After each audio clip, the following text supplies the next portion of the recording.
Right, thanks for that, Morgan. Hi, everybody. My name is Dally Carmichael. I am a program coordinator with Shared Path. I'm based in Treaty 13 in Toronto, and I'm so happy you guys are all joining us today. So just really quick, we're going to review what's a minister's zoning order. How did we kind of come to them? Why is this something that we're paying attention to?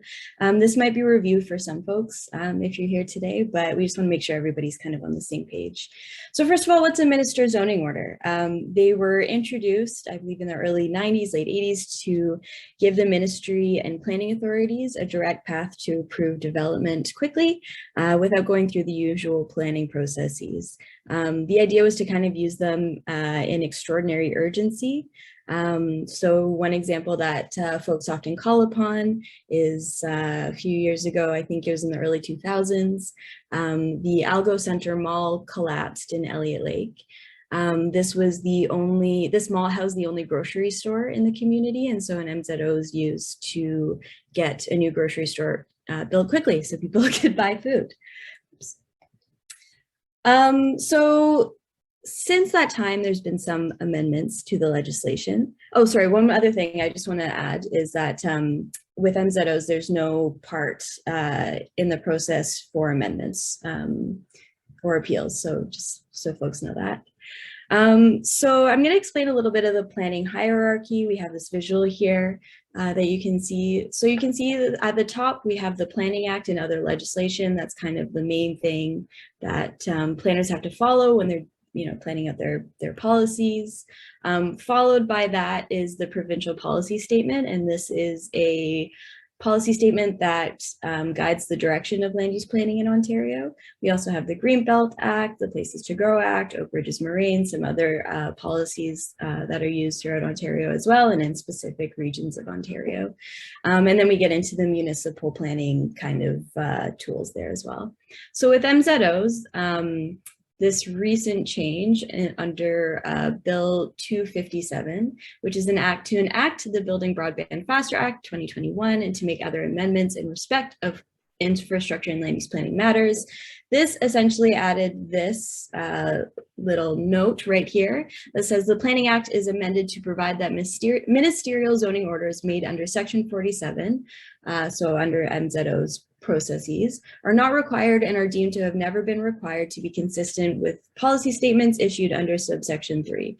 So essentially, the PPS, the provincial policy statement, is where you would find the direction for planning authorities and municipalities to engage with Indigenous nations regarding developments that may impact their communities and their lands. And this consultation is supposed to be done by the municipality before applying for any sort of MZO.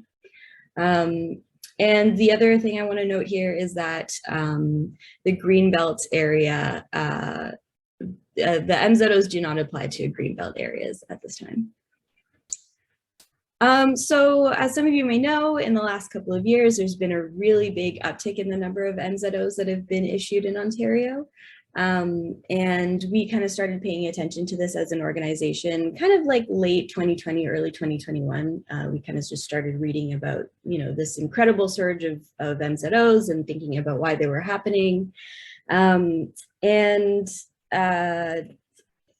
this case, the legislation that was passed previously to change the structure of the planning processes around MZOs is being used or is being justified as an economic response to the COVID pandemic. So essentially the government, the provincial government, is saying that we need to stimulate economic growth.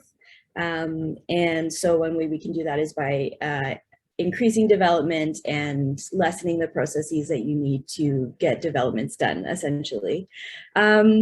And so in early 2021, our Public Policy Committee, which is a group of volunteers who work with us at Shared Path, started researching policy and legislation around MZOs. And this group generally does research around Indigenous interactions with the planning industry and how we can build better relationships between municipalities and First Nations and Métis Nations in Ontario. So that's kind of how we started getting into MZOs. As you can see, this is a map from Protect Ontario, I believe it's called. And you can see that MZOs are being used kind of all over the organized areas of Ontario, especially in the GTA. They're pretty heavily concentrated there. Morgan is going to share a link so you guys can check out this map. I'm not sure how up to date it is, to be honest, just because it's not from our organization. So I do want to give that little caveat, but you can kind of go and visit the link and see if any of these are near you. Dali, that's my team's map. So we're okay. Maybe, yeah, we're too short. There are 2 that aren't there, maybe 3, but apart from that, it's up to date. I wondered if you might be able to fill that in. Thanks, Phil. There's a lot of nods to Phil's work in this presentation.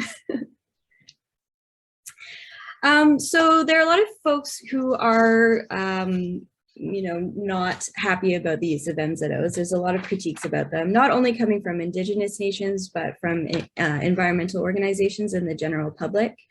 Coalitions and partnerships have been formed around fending off unwanted MZOs. And we recognize that each group may have their own priorities, but if you are encountering an MZO, it's good to know that there are other people around, because maybe there's some organizing that we can that we can come together around, or there's possibilities of having other supportive resources available. I also wanted to highlight that in November 2021, the Ontario Auditor General released a report called Land Use Planning in the Greater Golden Horseshoe, where they brought up some concerns about the transparency around ministers' zoning orders because that lack of appeal around them. So one of the MZOs that really caught our attention was the one that was supposed to be carried out on Duffins Creek. This was initiated by the city of Pickering. Amazon wanted to come in and set up a warehouse on provincially significant wetlands.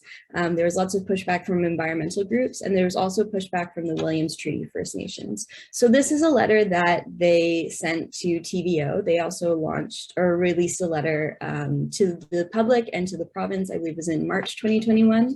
And I just wanted to highlight this section that they wrote in this release, because I think it speaks to the concerns that we have, and maybe you as the audience have as well, around MZOs. I'll just read it really quickly. The City of Pickering's decision to seek a minister's zoning order to develop provincially significant wetlands sent a clear message that they do not respect our intergovernmental relationship or our treaty rights. The provincial government's failure to consult our First Nation ignores the spirit of reconciliation and is incredibly concerning. Both governments demonstrated a resounding disregard towards their duties to consult First Nations. So a lot of our concerns around MZOs are just around that. They're around the lack of transparency around consultation. It's not necessarily our place to know the contents of consultation, but our organization does kind of look for opportunities for consultation and accommodation, working together on some of these different initiatives. And MZOs are just very limited in their ability to influence them and to host those kind of engagement conversations and consultation.